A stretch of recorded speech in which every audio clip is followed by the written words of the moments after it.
নমস্কার, কেমন আছেন সবাই? আশা করি সবাই খুব ভালো আছেন। বৈশাখী অ্যান্ড অনি লাইফস্টাইলে আপনাদের অনেক অনেক ওয়েলকাম জানাচ্ছি। আজ আমি আপনাদের সাথে খুব ইজিভাবে সরু চাকলি পিঠা কিভাবে বানানো যায় সেই রেসিপিটি শেয়ার করব। তো চলুন এটা বানাতে কি কি লাগবে দেখে নিই। আমি 4 কাপ চাল নিলাম, আর এই কাপের মাপ করে আমি কিন্তু 1 কাপ মতো বিউলির ডাল নেব। তো বিউলির ডালটা না প্রথমে একবার ধুয়ে ফেলেছি, তারপর ভাবলাম চলুন আপনাদেরকে মাপটা দেখিয়ে দিই। তো এই দেখুন, এই হচ্ছে 1 কাপ বিউলির ডাল আর 4 কাপ চাল। এবার এটাকে খুব ভালো করে জলে ধুয়ে নিতে হবে। তো দেখুন, চাল আর ডালটাকে খুব ভালো করে ধুয়ে নিয়েছি। এখন আমি এটাকে জল দিয়ে সারা রাত ভিজতে দেবো।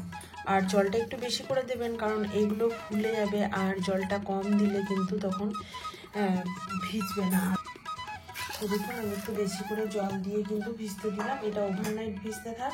চাল আর ডালের ভাগটা কিন্তু এইরকমই নেবেন, আধা আধি নিলে কিন্তু আপনার সেটা ধোসা হয়ে যাবে। আর আমি কিন্তু এটা ধোসা বানাচ্ছি না। তো দেখুন, আমি মশলা পিঠে বানাবো, সেই জন্য এখানে কয়েক টুকরা আদা কাঁচা লঙ্কা নিয়েছি, ঝালটা বুঝে নেবেন।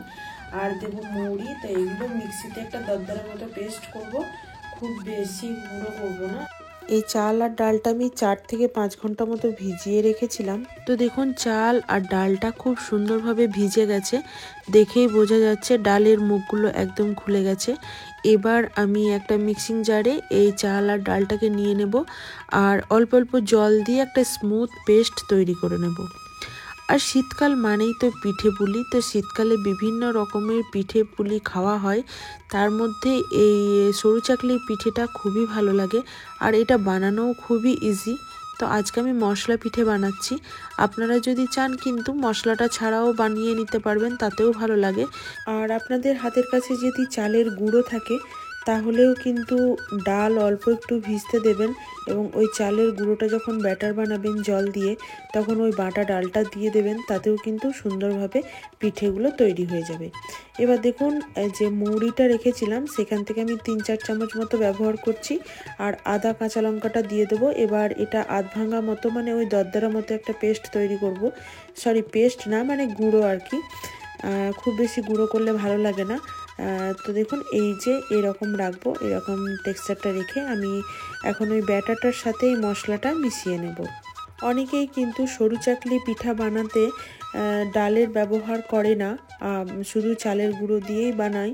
আবার অনেকে, আমি যেমন বিউলির ডাল ব্যবহার করেছি, সেরকম বিউলির ডালের জায়গায় মুগ ডালেরও ব্যবহার করে। তো সামান্য যদি বিউলির ডাল ব্যবহার করা যায় তাহলে সরু চাকলির পিঠেটা বানানো খুবই ইজি, মানে আপনার একটাও পিঠে ভাঙবে না, প্লাস পিঠেটা অনেকক্ষণ পর্যন্ত সফট থাকবে, খুবই নরমও হবে, আর পিঠেগুলো ইজিভাবে তাড়াতাড়ি তৈরি করাও যায়।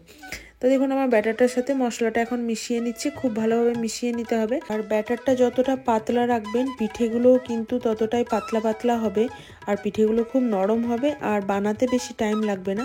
এই পিঠাপুলি কিন্তু সব থেকে ভালো হয় কাঠের উনুনে। তো আজকে আমি গ্যাসেই বানিয়ে দেখাবো। তো দেখুন, ব্যাটারটা আমার রেডি হয়ে গেছে, মশলাটা পুরো মিশে গেছে। এবার আমি প্রয়োজন মতো লবণ দিয়ে দিলাম।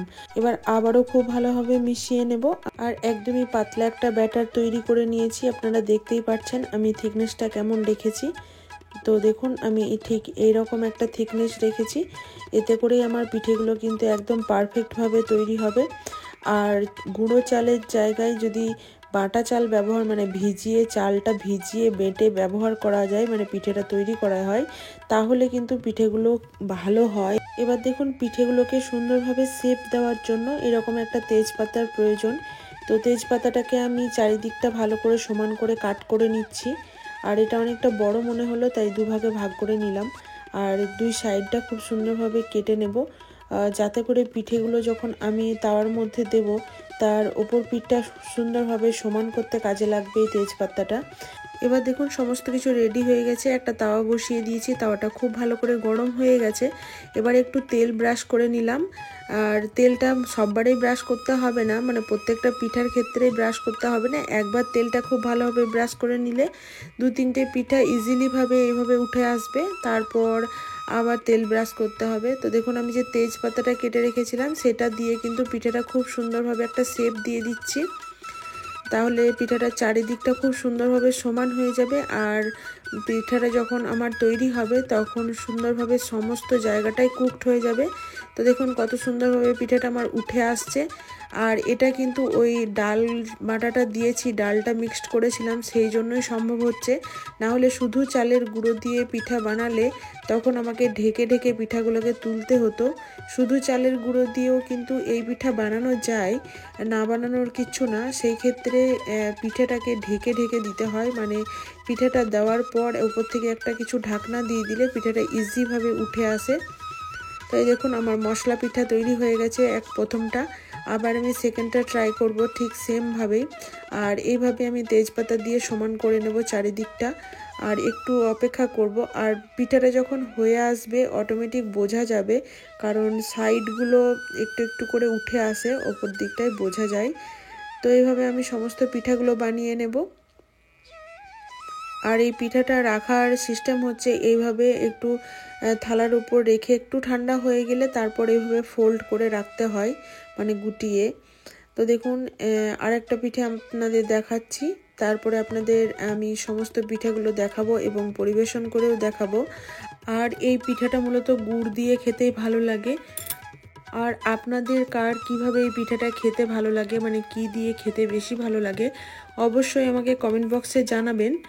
আর ভিডিওটি কোথাও যদি একটুও ভালো লেগে থাকে তাহলে অবশ্যই একটা লাইক দেবেন, একটা কমেন্ট করে জানাবেন কেমন লাগলো।